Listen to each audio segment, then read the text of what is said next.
اگر ہیئت اگر خوبیوں کی کوئی ہیئت ہوتی کہ حضور نے فرمایا تو وہ فاطمہ ہوتی. یہ ولایت سمجھ میں آ رہی ہے؟ اپنے آپ کو قریب کرنا. سیدہ سلام اللہ علیہ کی ولایت یہ ہے کہ اپنے آپ کو ہر خوبی سے اور ہر خیر سے قریب کرنا. لو کانت الہیئۃ، یعنی اگر حسن کی کوئی ہیئت ہوتی، لو کان الحسن ہیئۃ لکانت فاطمہ، کوئی ہیئت ہوتی تو فاطمہ ہوتی. جو حضور نے بل ہی اعظم، نہ فاطمہ نہ ہوتی. اگر تمام خوبیاں اور خیر ایک جگہ مجسم ہو اور حیات بن جائے، فاطمہ اس سے اعظم ہے.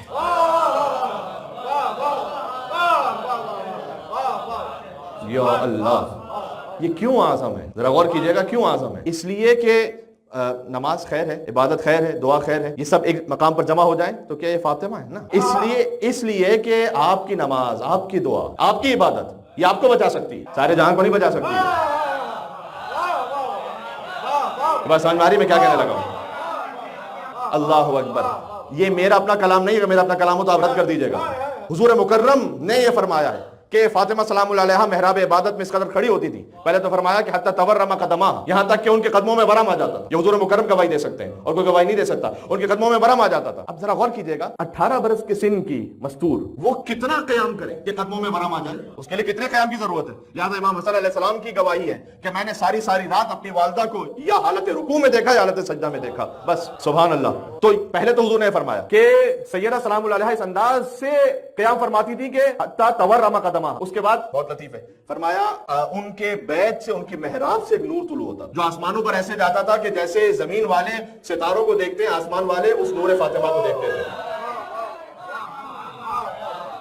اور پھر حضور نے آگے فرمایا کہ اللہ سبحانہ وتعالیٰ اس وقت ملائکہ مقربین کے درمیان یہ فخر و مباحت کرتا تھا. اور اللہ سبحانہ وتعالیٰ نے یہ فرمایا ملائکہ کے درمیان کہ اشہدکم، گواہ رہنا کہ یہ امتی الفاظ میری کنیز خاص فاطمہ، چونکہ یہ اس عبادت میں ہے لہٰذا میں نے فاطمہ سلام اللہ علیہا کے تمام شیعوں کو آتش جہنم سے براعت دے دی ہے.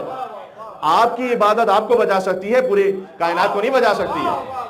فاطمہ سلام اللہ علیہ کی عبادت وہ ہے کہ سیدہ محراب عبادت میں تو اللہ یہ گواہی دے رہا ہے کہ میں نے سیدہ کے شیعوں کو آتش جہنم سے آزاد کر دیا. یہ عجب منزل ہے. لہٰذا حضور نے فرمایا بلی اعظم، فاطمہ فقط حسن و خوبی کا مجسمہ نہیں بلکہ اس سے افضل ہے، اس سے اعظم ہے. کیا کہنا، سبحان اللہ. تو اب عزیزان گرامی، جب اس ہستی پر کوئی لب کشائی کرے، کوئی بات کرے تو اچھا، اب گفتگو یا قرآن سے ہو سکتی ہے یا حدیث سے ہو سکتی ہے، اس کے علاوہ ممکن نہیں. یا حدیث نبوی سے ہو سکتی ہے یا بارہ کے کلام سے گفتگو ہو سکتی ہے.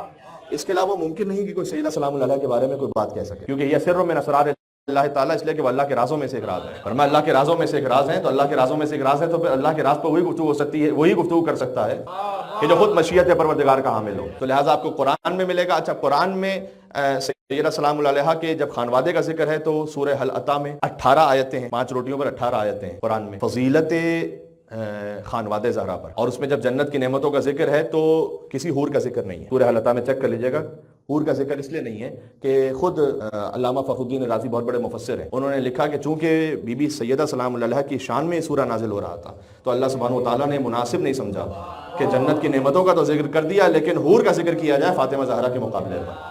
اللہ نے مناسب نہیں سمجھا. لہٰذا اللہ سبحانہ وتعالیٰ جہاں اس قدر نزاکتوں کا قائل ہو کہ جس سورے کو نازل کیا بی بی فاطمہ سلام اللہ علیہ کی عظمتوں پر، وہاں پر ہم حور کا ذکر بھی نہیں کریں گے، اس لیے کہ سیدہ خود حورہ انسیہ ہیں، وہ حور ہیں کہ جو انسانی صورت میں ہے. یہ سب بی بی کا القاب ہے جو کوئی بیان کر رہا ہوں میں آپ کی خدمت میں. اندازہ ہو رہی ہے؟ تو قرآن میں ذکر کیا سورہ حل عطا میں، اور مثلا سورہ کوثر میں، اور مثلا سورہ قدر میں کہ امام صادق علیہ السلام نے فرمایا کہ جو سیدہ سلام اللہ علیہ کی معرفت حاصل کر لے وہ شب قدر کو در کر لے گا. شب قدر کو در کرنا ہم اور آپ میں سے کسی کے لیے امکان میں نہیں ہے.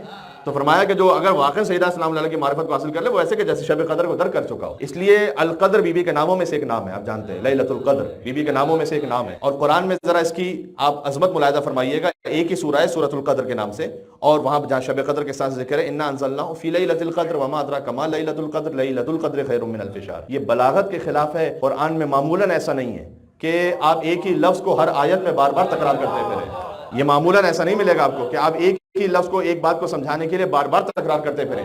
لیکن سوائے سورۃ القدر میں آپ کو ملے گا کہ انا انزلناہ فی لیلۃ القدر وما ادراک ما لیلۃ القدر لیلۃ القدر خیر من الف شہر، جو کہ لیلۃ القدر نام ہے بی بی فاطمہ زہرا سلام اللہ علیہا کا. تو اللہ سبحانہ وتعالیٰ کو پسند ہے کہ بار بار لیلۃ القدر کا ذکر کیا جائے سورۃ القدر میں تاکہ نام زہرا بار بار آتا رہے.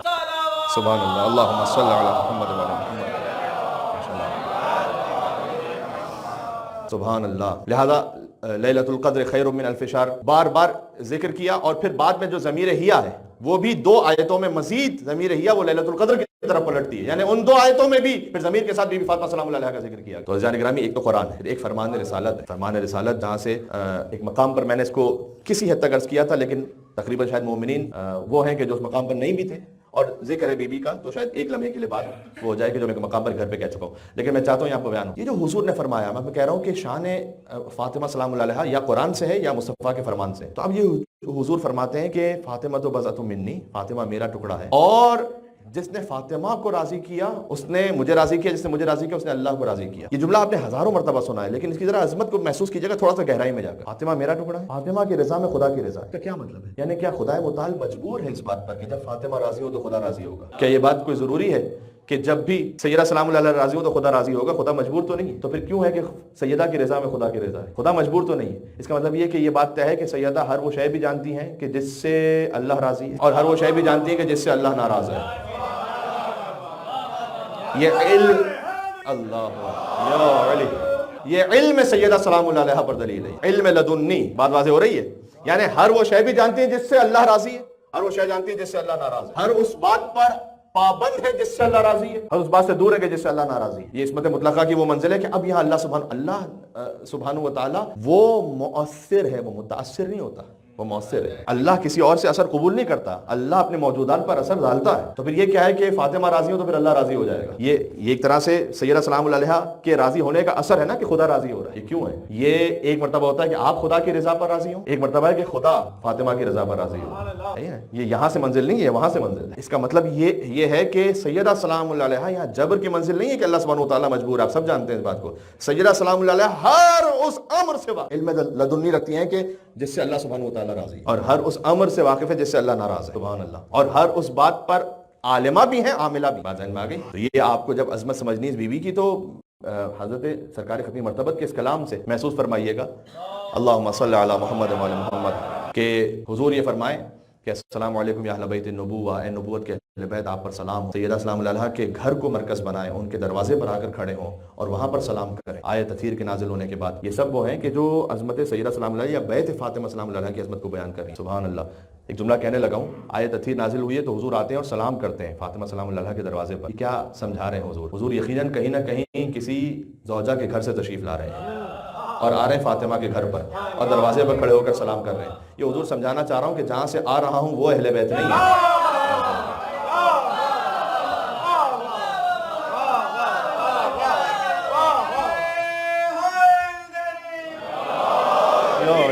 جہاں سے آ رہا ہوں وہ اہل بیت نہیں ہے، جہاں پر جا رہا ہوں وہ اہل بیت ہے۔ 6 مہینے حضور کا یہ عمل سمجھا رہا ہے، ہمیں بتلا رہا اور سمجھا رہا ہے کہ دیکھو آیت تطہیر نازل ہوئی ہے تو میں اپنے گھر کو چھوڑ کر آتا ہوں، یہاں پر کھڑے ہو کے سلام کرتا ہوں۔ جہاں سے آ رہا ہوں وہ اس آیت کا مصداق نہیں ہے، جہاں پر جا رہا ہوں وہ اس آیت کا مصداق ہے۔ لہذا حضور مکرم نے یہ بھی فرمایا کہ اللہ سبحانہ و تعالیٰ نے مجھے امر کیا کہ مباہلہ کے میدان میں فاطمہ کو لے جاؤں، علی ابن ابی طالب، حسن اور حسین، اگر اس روئے زمین پر ان سے بہتر کو ہستیاں ہوتی تو اللہ مجھے مباہلہ میں انہیں ساتھ لے جانے کا حکم دیتا۔ تو یہ ہے کلام میں ختمی مرتبت اور فعل ختمی مرتبت۔ اور تیسری وہ منزل کے جس سے سیدہ سلام اللہ علیہ کی شان اور عظمت سمجھ میں آئے اور ہم اپنے مثال کے مطابق اس کا کچھ ذکر کر سکیں، وہ ہے کلام ائمہ علیہ السلام کہ جب امام باقر علیہ السلام مثال کے طور پر یہ فرمائے کہ اللہم صلی علی محمد وعلی محمد، یہ فرمائیں کہ میری جدہ فاطمہ سلام اللہ علیہا کی اطاعت، اور کیجئے گا، فرمایا فاطمہ کی اطاعت ہر مخلوق پر واجب ہے۔ یہ امام باقر علیہ السلام کا فرمان ہے۔ فاطمہ کی اطاعت، آگے وضاحت کی امام نے، فاطمہ کی اطاعت سلام اللہ علیہا ہر مخلوق پر واجب ہے۔ پھر فرمایا چاہے جن ہو یا انس ہو، وحوش ہو یا طیور ہو، انبیاء ہو یا ملائکہ ہو۔ اب تعجب میں آ گئے ہیں کیا؟ ملائکہ انبیاء پر سوائے ختمی مرتبت کے کیوں نہ اطاعت واجب ہو کہ جب حضور مکرم احترام فاطمہ میں کھڑے ہوں تو کیا آدم علیہ السلام وہاں بیٹھے ہوئے ہوں گے؟ کیا نوح علیہ السلام وہاں بیٹھے ہوئے رہیں گے؟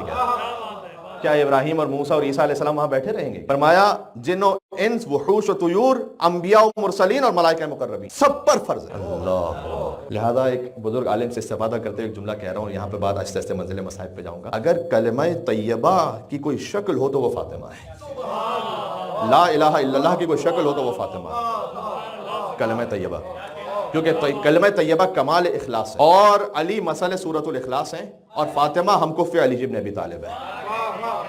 سمجھ میں آ رہی ہے؟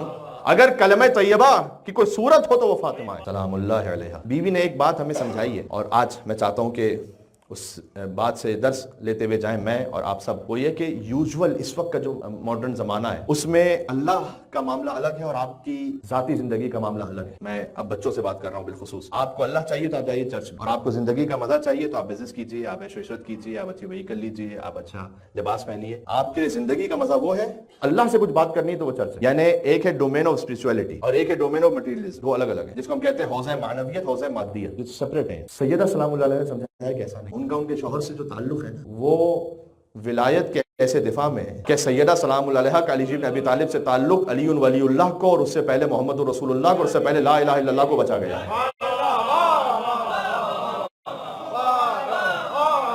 میں سمجھ میں آ رہی میں کیا کہہ رہا ہوں؟ سبحان اللہ. بی بی سیدہ سلام اللہ علیہ نے سمجھایا ہے کہ ڈومین آف اسپرچولیٹی ہی پوری زندگی ہے. بس بات واضح ہے. اب یہ میں اور آپ اپنی بات کر رہا ہوں میں اپنی آپ، یعنی یہ کہ آپ کے لیے تفریح وہ بھی معنویت کے دائرے میں، آپ کا بزنس معنویت کے دائرے میں، آپ کا اب میں یعنی کسی بھی انسان کا حتیٰ انتہائی پرسنل معاملہ ازدواجی تعلقات وہ بھی اللہ سبحانہ و تعالیٰ کی معنویت کے دائرے میں. یہاں مٹیریلزم کچھ ہے ہی نہیں، مادیت کچھ نہیں، جو ہے وہ معنویت. ذہن میں رکھیے گا. سبحان اللہ. تو اللہ فقط امام بارگاہ میں فرش عزا پر نہیں ہے، اللہ فقط مسجد میں نہیں. حضور مکرم نے فرمایا ہے کہ عبادت کے 70 حصے ہیں، اس میں سے افضل ترین حصہ ہے رزق حلال کمانا. تو حضور نے حضرت ابو ذر کو بھی نصیحت کی تھی کہ ابو ذر اپنی ہر شے میں اچھی نیت کر لیا کرو، چاہے وہ سونا ہو یا کھانا ہو. سبحان اللہ. ایک بات سمجھ میں آ رہی ہے؟ مل کے سلوات بھیجیں عظمت فاطمہ الزہرا سلام اللہ علیہا. اللہم صلی علی محمد و علی محمد.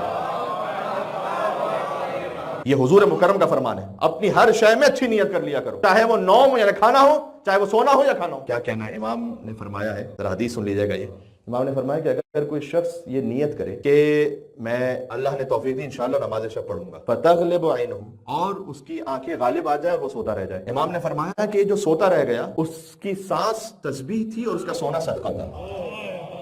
شیخ بھائی نے ایک بہت خوبصورت کلام لکھا ہے. انہوں نے کہا کہ اگر ہم منیمم ایوریج یہ رکھیں کہ 6 آورز ہر انسان روزانہ سو رہا ہے، جبکہ 6 آورز سے زیادہ اگر بچپن سے پھر خارگی سے کاؤنٹ کیجئے تو زیادہ بن جاتا ہے، لیکن اگر ہم منیمم یہ رکھیں کہ ہر انسان ایوریج پر ڈے 6 آورز سویا ہے اور 80 برس کا سن ہے انسان کا جب اس کی وفات ہوئی ہے، تو یعنی 20 سال سوتا رہا ہے. ہر انسان کم از کم 20 سال سوتا رہا. تو کہتے ہیں یہ 20 سال جو ہم سوتے رہے اس میں کوئی گناہ تو نہیں لکھا گیا لیکن کوئی نیکی بھی نہیں لکھی گئی. تو اگر امام صادق علیہ السلام کی اس نصیحت پر عمل کر لیں تو 20 سال کے لیے جو سونا تھا وہ سانس لینا تسبیح بن جائے گا اور سونا صدقہ بن جائے گا. یہ امام معصوم اس حجت کا اثر سمجھ میں آ رہا ہے؟ سمجھ میں آ رہا ہے. یہاں پر حوزہ معنویت و مادیت نہیں ہے، جو کچھ ہے وہ معنویت. یہ سیدہ سلام اللہ علیہ نے، میں یہ کہنے پر یوں کہوں گا کہ مجبور ہوں یا مجھے کہنا چاہیے اس بات کو، اگرچہ کہ اس میں دونوں کی، مرد اور عورت دونوں کی ذمہ داری اپنے اپنے مقام پر ہے، لیکن بہرحال امیر المومنین کی گواہی ہے کہ سیدہ سلام اللہ علیہ مشق سے اتنا پانی لے کر آتی تھیں کہ ان کے استخوان درد کرنے لگتے تھے. اتنا گندم انہوں نے چھانا کہ ان کے ہاتھوں پر چھالے ہو گئے، اور مسکینوں اور یتیموں اور غریبوں کے لیے کھانا بنانے کے لیے اتنی آگ روشن کی کہ ان کا لباس سیاہ ہو گیا. امیر المومنین کی گواہی ہے. اب مجھے بتائیے یہ مادیت کہاں ہے؟ جو کچھ ہے للہیت. یہ عظمت سیدہ سلام اللہ علیہ ان کی زندگی سے درس سمجھ میں آ رہا ہے؟ تو بس اظہار کرم. تو یہ میرے جتنے جوان یہ سن رہے ہیں، آپ کی ایجوکیشن وہ للہیت کے لیے ہو سکتی ہے اگر نیت صحیح کر لیں. آپ کی ڈگری قربتاً الی اللہ ہو سکتی ہے اگر آپ نیت صحیح کر لیں. آپ کا بزنس کے لیے جانا، آپ کا جاب کے لیے جانا، آپ کا گروسری کے لیے جانا، آپ گروسری کے لیے تشریف لے جا رہے ہیں، کوئی گناہ تو نہیں لکھا جا رہا انشاءاللہ، لیکن ثواب بھی نہ لکھا جائے مباح کام ہو. لیکن اگر آپ اس خاطر جا رہے ہیں کہ میں اپنے اہل و عیال کے لیے کچھ وسعت پیدا کر سکوں تو افضل ترین صدقہ ہے. نص حدیث امیر المومنین علی بن ابی طالب علیہ السلام، افضل ترین صدقہ ہے، صدقے کی اعلیٰ ترین قسم ہے. بات واضح ہے. تو ابھی میں چاہتا ہوں کہ اس بات کو اچھی طرح سے ہم وجود میں اتار سکیں. سبحان اللہ. اب سیدہ مجھ سے ایک مومن بھائی نے اور ہمارے بزرگ انہوں نے ریکویسٹ کی تھی، حضرت علامہ رشید ترابی صاحب علی اللہ مقامہ، ان کا ایک کلپ انہوں نے بھیجا تھا ہمیں کہ مصائب کے حوالے سے اگر کچھ وہ باتیں بھی بیان ہو جائے تو ان کی روح کو بھی اصالِ ثواب ہو جائے گا اور مومنین تک وہ باتیں بھی پہنچیں گی. تو ایک بات پیش کروں کہ یہ وہ بی بی ہیں کہ 5 برس کے سن میں، کیونکہ ماں کی وفات ہو گئی ہے، تو راشد الخیری کا بیان ہے کہ پہلی مسلمہ خاتون مراد کی حضرت خدیجہ ہے. جب ان کا انتقال ہوا تو اس وقت چونکہ نماز جنازہ فرض نہیں ہوئی تھی، حضور مکرم دفنا کر واپس آئے تو دیکھا کہ گھر میں تو کوئی نہیں، گھر خالی ہے، صرف ایک 5 برس کی بچی جو اپنی ماں کا انتظار کر رہی ہے. اور اس 5 برس کی بچی نے پوچھا اپنے بابا سے کہ بابا آپ میری ماں کو کہاں چھوڑا ہے؟ حضور مکرم کی چشمان مبارک تر تھیں اور آنسو جاری تھے، اور حضور نے کہا کہ ان اللہ یقرؤک السلام، اے فاطمہ اللہ سبحانہ و تعالیٰ آپ پر درود و سلام بھیج رہا ہے ملائکہ مقربین کے درمیان، کہ صبر کرتے ہوئے ہمیں اس منزل کو طے کرنا ہے. اب 5 برس کے سن میں سیدہ سلام اللہ علیہا، یہ ظاہر ہے کہ علامہ کے الفاظ ہیں اور بالکل وجہ ہے، تاریخ میں ہے کہ 5 برس کے سن میں وہ گھر میں جھاڑو بھی دیں، وہ باپ کے لیے طعام کا اہتمام بھی کریں، اور جب باپ تبلیغ سے واپس آئے، سیدہ سلام اللہ علیہا کی عظمت ذرا محسوس فرمائیں، باپ تبلیغ سے واپس آئے تو کبھی سر زخمی ہے، کبھی چہرہ زخمی ہے، کبھی کوئی غلاظت پھینک دی گئی ہے، تو سیدہ سلام اللہ علیہا تیمارداری کرے اپنے بابا کی 5 برس کے سن میں کہ ان کے چہرے کے زخم کو صاف کریں، اللہ اکبر، اور ان کے سینے اتھر و پشت مبارک کو صاف کریں، اور سجدے میں جا کے دعا کریں کہ اے پروردگار میرے بابا کی طرف خیر ہو۔ اور سیدہ نے ایسے سنبھالا، حضور مکرم کو یہ لفظ مجھے کہنے دیں کہ حضور نے یہ فرمایا کہ اے فاطمہ انتی ام ابیہا، تم اپنے باپ کی ماں، یا اللہ، اے فاطمہ آپ اپنے بابا کی ماں ہیں۔ تو اب اس کے کئی مطالب اور کئی پہلو، ایک تو یہ کہ ماں بن کر گویا حضور مکرم کی تیمارداری فرمائی اور حضور کو پالا، یہ لفظ مجھے کہنے دیں۔ دوسرا یہ کہ ام ابیہا، یعنی